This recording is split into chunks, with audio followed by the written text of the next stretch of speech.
Haleluya, puji Tuhan. Salam damai sejahtera di dalam cinta kasih dari para Bapa kita Tuhan Yesus Kristus. Selamat malam kepada Bapak Ibu semua yang dicinta, disayang, diperhatikan, dipelihara, bahkan diselamatkan oleh Tuhan Yesus. Begitu baik Bapa kita Tuhan Yesus. Kita dengan sangat yakin di dalam Dia ada keselamatan, ada jaminan yang kekal bersama Tuhan Yesus. Itu mari kita mau cinta Tuhan, kita mau sungguh-sungguh ikuti Yesus. Mumpung kesempatan masih ada, Tuhan berikan kesehatan, Tuhan pelihara hidup kita sampai detik ini. Hari-hari kita melangkah bersama Tuhan. Saya tidak mau lalai dalam hidup ini. Saya tidak mau membuang waktu dengan sia-sia. Mari Bapak Ibu, setiap kesempatan, hidup adalah sebuah anugerah. Hidup adalah kesempatan, golden opportunity, kesempatan emas. Tidak mau sia-sia, sehingga hidup kita layak berkenan sama Tuhan. Untuk itu, saya Pastor Yakub Rahmat akan menyanyikan sebuah pujian dalam buku Tabernakel Glory. Kamu hidup turut kehendak Tuhan, biar langkah demi langkah kita selaras dengan kehendak Tuhan, supaya suatu hari kelak dunia akan lenyap. Suatu hari kelak Tuhan akan datang, cepat atau lambat nanti pasti Yesus datang. Nyesal nanti kalau sudah tidak siap-siap. Tapi bagi kita mempersiapkan diri kita turut kehendak Tuhan, kita berbahagia karena kita yakin firman Allah digenapi.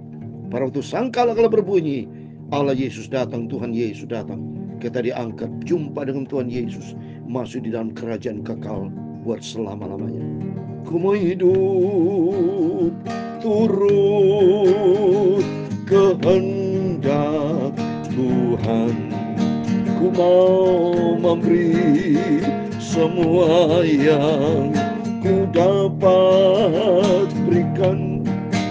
Ku mau cinta Dia lebih dari semua. Ku mau belajar membalas cintanya Tuhan Yesus. Amin. Komitmen kita, mari Bapak Ibu bersama saya komit. Hidup ini simpel sebetulnya saudara, yaitu turutlah kehendak Tuhan. Sebab manusia bikin sulit sendiri karena dia tidak turut kehendak Tuhan. Kalau tidak turut kehendak Tuhan, hidup ini kompleks. Tapi kalau hidup kita turut kehendak Tuhan, ikuti firman-Nya, hidup ini diatur sama Tuhan. Karena Dia berarti intervensi sepenuhnya. Hidup kita di dalam kendali Tuhan terbukti nyata. Dalam 1 Samuel pasal 2 ayat 9 dikatakan, langkah kaki orang yang dikasihnya dilindungi. Berarti ada intervensi Tuhan, ada penjagaan Tuhan. Yesus sudah berfirman di dalam Mazmur 91 ayat 11, Tuhan akan perintahkan malaikat-malaikatnya akan jaga lindungi buat setiap langkah hidup kita. Berarti kalau kita dicinta sama Tuhan, kita hidup taat menurut kehendak Tuhan, saya seyakin-yakinnya kita disertai Tuhan, ada penyertaan Tuhan. Malam ini kita mau baca 1 Petrus pasal 4 ayat 1 sampai 5, biarpun 5 ayat, tapi yang penting buat kita pahami, karena Dia adalah satu-satunya hakim yang adil. Semua akan berakhir, usia kita akan berakhir, tidak akan selama-lamanya di dunia ini. Untuk itu kita mempersiapkan diri kita, kita persembahkan hidup ini untuk menyenangkan hati Tuhan. Ku mau hidup turut kehendak Tuhan, ku mau memberi semua yang ku dapat berikan. Ku mau cinta Dia lebih dari semua. Ku mau belajar membalas cintanya Tuhan Yesus. Amin, haleluya. Ku mau hidup turut kehendak Tuhan. Dalam surat Paulus yang pertama kepada jemaat di 1 Tesalonika pasal 2 ayat ke-12, demikian firman Tuhan, dan meminta dengan sangat supaya kamu hidup sesuai dengan kehendak Allah yang memanggil kamu ke dalam kerajaan dan kemuliaannya di dalam nama Tuhan Yesus Kristus. Ya Tuhan, punyamu kebesaran dan kejayaan, kehormatan, kemasyuran, dan keagungan. Dia segala-galanya yang ada di langit dan di bumi. Ya Tuhan, punya mula kerajaan, dan Kau yang tertinggi itu melebihi segala-galanya sebagai kepala. Sebab kekayaan dan kemuliaan berasal daripadamu, dan Engkaulah yang berkuasa atas segala-galanya. Dalam tangan-Mu lah kekuatan dan kejayaan. Amin. Dalam tangan-Mu lah kuasa membesarkan dan mengokohkan segala-galanya. Sekarang ya Allah kami bersyukur kepadamu Tuhan Yesus, dan memuji nama-Mu yang agung itu. Tuhan Yesus, Bapakku yang sempurna. Aku cinta Kau Bapa, sungguh Kau lihat hatiku. Aku cinta Kau Bapa. Kami ampuni segala dosaku, ampuni segala kelemahanku, ampuni segala kekilafanku Bapa. Sucikan malam ini kami membaca firman-Mu. Firman-Mu sumber kekuatan, firman-Mu sumber kehidupan. Ku mau setia dan taat. Amin. Haleluya. Ku cinta Yesus, ku mau setia dan taat. Segala puji, hormat, kebesaran, ketinggian, kemuliaan, keagungan, kesempurnaan, kekudusan, tempat tertinggi di atas segala-galanya hanya bagi Engkau Tuhan Yesus Kristus. Kami sudah berdoa mengucap syukur. Haleluya. Amin. Amin. Terpujilah Bapa kita Tuhan Yesus yang sangat baik. Kita hidup sampai detik ini dipelihara sama Tuhan. Tanggal 21 Oktober 2024 sudah bulan 10, saudara. Berarti 2 minggu lagi sudah bulan November. Berarti tidak lama lagi Desember, Natal. Kita melaksanakan ibadah Natal. Dan sesudah itu tutup tahun, memasuki tahun baru 2025. Berarti kedatangan Tuhan semakin dekat Bapak Ibu. Ya, lihat ini peperangan di mana-mana. Kita bersyukur, terima kasih. Pelantikan Bapak Presiden terhormat Pak Prabowo Subianto bersama Wakil Presiden Bapak Gibran Raka Buming Raka berjalan dengan baik. Pak Jokowi juga pulang sebagai Presiden ke-7 yang kita hormati. Secara manusia saya sedih, ada pertemuan, ada perpisahan. Tapi kita mau berdoa terus. Seluruh presiden, dari presiden yang pertama sampai presiden ke-8, Tuhan memberkati keluarganya semua. Diberkati Tuhan. Dan kita sebagai anak Tuhan, sebagai umat Kristen, ayo kita cinta Yesus, cintailah Indonesia. Terus kita berdoa supaya Indonesia senantiasa hidup di dalam damai, rukun, ada kesatuan, persatuan, toleransi, pelayanan pekerjaan Tuhan terus bisa maju, penginjilan, rumah ibadah, terus sama-sama kita bergerak sama-sama untuk kemuliaan Tuhan.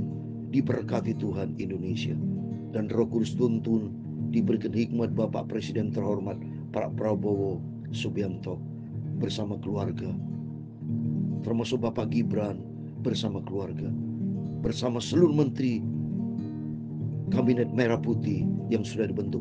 Diberkati Tuhan, berikan kekuatan, dijauhkan dari cemooh-cemooh yang mereka masa lalu menghina presiden. Tidak boleh, saudara, tidak boleh, karena presiden itu ditetapkan sama Tuhan.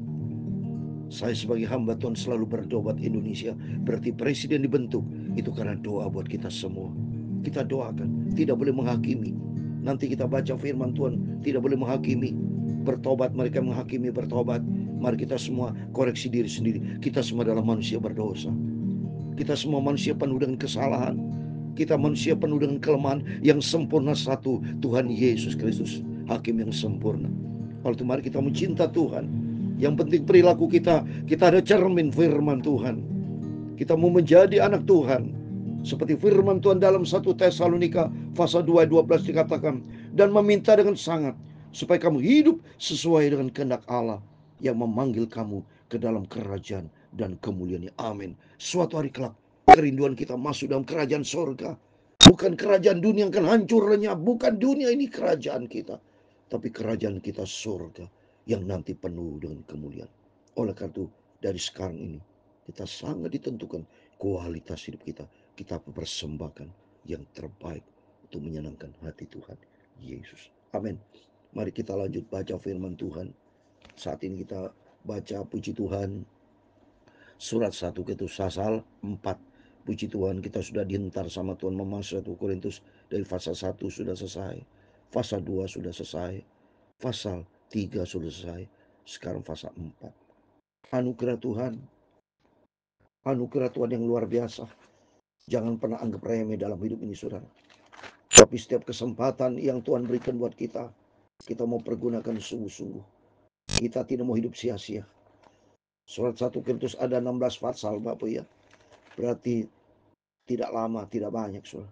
2 Korintus hanya 13 pasal. Setelah itu kita lanjutkan Galatia, Efesus, dan seterusnya. Mari kita menjadi jemaat yang setia. Menjadi anak Tuhan yang setia. Menjadi orang Kristen yang setia. Hamba Tuhan yang setia. Jangan artinya punya blok-blok, saudara. Kita seluruh umat Tuhan dari gereja-gereja seluruh sinode. Tolong disiarkan ini, saya hamba Tuhan. Supaya para hamba Tuhan ya sadar bahwa kita adalah hamba Jongus. Bukan juru selamat. Para ketua sinode bukan juru selamat. Nama gereja bukan juru selamat. Kita semua dipakai kalau diberkati Tuhan. Ingat, bukan juru selamat. Kita makin rendah hati, makin dipakai Tuhan, makin rendah hati, makin sungguh-sungguh sama Tuhan. Sebabnya kita bisa dipakai Tuhan, bisa maju, punya gereja besar, punya jemaat yang sangat diberkati. Ingat, ingat, dan ingat, itu anugerah Tuhan. Itu karena kebaikan Tuhan yang begitu cinta. Sebaiknya makin menangis, makin rendah hati, makin kita ditinggikan, makin kita rendah hati. Sebab hanya Yesus yang selalu ditinggi-tinggikan, diagung, dipermuliakan. Tidak ada pendeta besar, tidak pendeta yang hebat, tidak ada yang hebat dalam diri kita. Yang hebat satu, Tuhan Yesus Kristus, Bapa kita, Allah Bapa kita Yahweh, Elohim, Adonai. Dia adalah sentral kita di atas segala kalanya. Segala puji hormat bagi dia. Mari kalau kita baca 1 Korintus 4 ayat 1 sampai 5 dengan perikop judulnya saja, Tuhan adalah satu-satunya hakim yang sempurna. Di ayat yang pertama dikatakan, demikian anaknya orang memandang kami sebagai hamba-hamba Kristus yang kepadanya dipercayakan rahasia Allah. Amin. Benar. Bapak Ibu bersama saya adalah hamba-hamba Kristus. Rasul Paulus mengingatkan kepada seluruh jemaat baik yang Yahudi non-Yahudi di Korintus, sadar. Dan firman Allah ini juga disampaikan kepada kita. Karena firman Allah sudah bentuk kanonisasi, sudah sah sesuai dengan ilhaman Roh Kudus, sudah sah sesuai dengan kehendak Tuhan. Berarti firman Allah bukan hanya ditujukan kepada zaman dulu. Firman Allah bukan ditujukan kepada jemaat yang Kristus zaman dulu, tapi saat ini saya sampaikan firman Allah ditujukan kepada kita semua. Memang sejarah Rasul Paulus memang waktu ribuan tahun, 2000 tahun yang lalu ini ditulis untuk jemaat Kristus, tapi atas ilham Roh Kudus, atas izin kehendak Tuhan. Ini firman Allah saat ini buat kita semua. Hari ini tanggal 21 Oktober 2024. Berarti firman Allah buat kita semua. Bahwa saudara dan saya sadar bahwa kita adalah hamba-hamba Kristus. Di mana Tuhan percayakan kepada kita untuk memberitakan tentang rahasia keselamatan di dalam nama Tuhan Yesus Kristus. Yang dikatakan di sini. Yang kepadanya dipercayakan rahasia Allah. Itu bicara surga rahasia. Sama-sama kita belum tahu tentang kerajaan surga, saudara. Tapi kita imani surga Tuhan akan berikan buat kita semua yang taat, percaya, setia, hidup di dalam kebenaran firman Tuhan. Hal itu mari, selagi kesempatan masih ada, jangan lalai dalam hidup ini. Jangan pernah saudara hidup sembrono. Tapi kita mau hidup dengan sungguh-sungguh. Harus dipertanggungjawabkan hidup saudara, setiap kita. Karena firman Allah Tuhan katakan dalam Ibrani pasal 4 ayat 13. Ya, bahwa setiap kita semua terbuka, transparan. Tidak sesuatu yang bisa tersembunyi di depan Tuhan. Dan setiap kita diminta tanggung jawab. Ayat yang kedua, yang akhirnya dituntut dari pelayan-pelayan yang demikian ialah bahwa mereka ternyata dapat dipercaya, jadi orang bisa dipercayai. Dikatakan sini bahwa mereka ternyata dapat dipercayai, saudara. Kita orang Kristen sebagai hamba Tuhan harus menjadi orang bisa dipercaya, ya, karena Tuhan sudah mempercayakan kepada kita. Ingat loh, saudara, sebagai kita sudah percaya kepada Tuhan, mempercayakan sepenuhnya kepada Tuhan, demikian juga Tuhan percaya kepada kita, jadilah orang bisa dipercaya, sehingga kita berkenan layak kepada Tuhan. Ayat ketiga, bagiku sedikit sekali, artinya entahkah aku dihakimi oleh kamu atau oleh suatu pengadilan manusia, malah diriku sendiri pun tidak kuhakimi. Amin. Jangan pernah menghakimi, saudara. Kita semua adalah orang berdosa. Kita banyak salah, banyak kelemahan. Saya banyak kelemahan. Saya bukan orang sempurna. Yang sempurna hanya Tuhan Yesus. Maka Tuhan berkata di dalam Matius pasal 7, pada waktu Tuhan Yesus di bukit, dia di daerah Galilea, dia mengajar. Matius pasal 7 ini, jangan kamu menghakimi, supaya kamu tidak dihakimi, karena dengan penghakiman yang kamu pakai untuk menghakimi, kamu akan dihakimi, dan ukuran yang kamu pakai untuk mengukur akan ukurkan kepada. Amin. Hati-hati, saudara. Firman Allah katakan nanti kita akan masuk dalam penghakiman. Orang suka menghakimi, nanti dia akan menerima penghakiman, saudara. Karena firman Tuhan katakan bahwa dalam Ibrani 9 ayat 7, manusia mati satu kali, setelah itu akan masuk di dalam pengadilan, penghakiman. Kita takut sama Tuhan. Untuk mari kita dari saat ini belajar kita rendah hati. Masing-masing kita koreksi diri. Jangan nunjuk orang, tapi lebih bagus nunjuk diri sini. Apakah kita sudah sempurna? Belum. Kita banyak salah. Kita penuh dengan hal yang tidak berkenan. Ampun, ampun, ampun Tuhan. Biar Roh Kudus tuntun kita. Ayat yang keempat, sebab memang aku tidak sadar akan suatu, tapi bukan karena itulah aku dibenarkan. Dia menghakimi aku, ialah Tuhan. Amin. Tuhan adalah hakim yang adil. Seperti di dalam 2 Timotius pasal 4 ayat 8. Sekarang telah tersedia bagiku mahkota kebenaran yang akan dikaruniakan kepadaku oleh Tuhan, hakim yang adil pada harinya. Tetapi bukan hanya kepadaku, melainkan juga kepada semua orang yang merindukan kedatangan. Amin. Hakim yang sempurna, hakim yang agung, hakim yang adil, itulah Tuhan Yesus Kristus. Mari kita dari saat ini, mari lebih bagus kita jaga diri kita masing-masing, supaya kita masing-masing jaga kualitas. Jangan nunjuk orang, menghakimi orang, menghasut orang, menjelek-jelek orang, menghina orang. Jangan. Lebih bagus dia rendah hati, ampun sama Tuhan. Mendoakan orang boleh, mengasihi orang harus, atau memberikan nasihat boleh. Kalau ada satu yang, tapi tidak boleh menghakimi, menunjuk, menghina, tidak boleh. Takut kita sama Tuhan. Ayat 5 terakhir, karena itu janganlah menghakimi sebelum waktunya. Itu sebelum Tuhan datang, ia akan menerangi juga apa yang tersembunyi dalam kegelapan, dan ia akan memperlihatkan apa yang direncanakan dalam hati. Maka tiap-tiap orang akan menerima pujian dari Allah. Amin.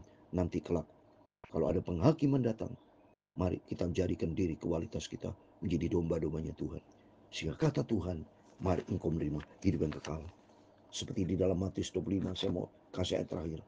Supaya kita tidak menjadi hakim, tapi menjadi domba-dombanya Tuhan. Karena Tuhan nanti akan berkata kepada kita. Matius 25 ayat 34. Ya. Demikian firman Tuhan. Raja itu akan berkata kepada mereka yang di sebelahnya, mari, hai kamu yang diberkati oleh Bapakku, terimalah kerajaan yang telah disediakan bagimu sejak dunia dijadikan. Amin. Maka sesuai dengan firman Tuhan, tiap-tiap orang akan menerima pujian dari Allah, yaitu Tuhan berkata, terimalah kerajaan yang telah disediakan bagimu sejak dunia dijadikan. Karena kita menjadi domba-dombanya Tuhan. Menjadi dombanya Tuhan, kita belajar taat. Di mana firman Tuhan katakan dalam Yohanes, kalau kita taat dimanapun Yesus berada, kita taat kepada firman Allah. Saya mau baca dalam Yohanes pasal 10. Kalau kita menjadi dombanya Tuhan, demikian saudara. Yohanes pasal 10 ayat 27. Domba-dombaku mendengarkan suaraku, dan aku mengenal mereka, dan mereka mengikuti aku. Amin. Mari kita menjadi domba-dombanya Tuhan. Selalu taat. Ikut Yesus. Ikut Yesus berarti taat kepada firman Allah, sehingga kita senantiasa di dalam pemeliharaan yang ajaib dari Tuhan. Tuhan memberkati kita semua. Ku mau hidup turut kehendak Tuhan. Ku mau memberi semua yang ku dapat berikan. Ku mau cinta Dia lebih dari semua. Ku mau belajar membalas cintanya Tuhan Yesus. Amin, haleluya. Tuhan memberkati engkau dan melindungi engkau. Tuhan menyinari engkau dengan wajah-Nya dan memberi engkau kasih karunia. Tuhan menghadapkan wajahnya kepadamu dan memberi engkau damai sejahtera. Bapa kami yang di surga, dikuduskan namamu, datanglah kerajaan, jadilah kehendak-Mu di bumi seperti di surga. Amin, haleluya. Berikanlah kami pada hari ini makanan kami secukupnya, dan ampunilah kami akan kesalahan kami, seperti kami juga mengampuni orang bersalah kepada kami. Dan jangan membawa kami ke dalam pencobaan, tetapi lepaskanlah kami daripada yang jahat. Karena Engkau-lah yang mempunyai kerajaan dan kuasa dan kemuliaan sampai selama-lamanya. Amin. Selamat malam. Sebelum berbaring tidur, berjaga dan berdoa, baca firman Allah dan berdoa. Biar kita makin hari dibentuk sama Tuhan. Kita mau taat kepada firman Allah. Jadilah pelaku firman Allah, yaitu menurut kehendak Tuhan. Sehingga nanti kalau hakim yang adil Yesus akan datang, kita jadikan domba yang layak masuk dalam kerajaan surga kekal buat selama-lamanya. Amin. Tuhan Yesus memberkati kita semua. Tuhan bersama kita, Immanuel. Amin. Haleluya. Puji Tuhan.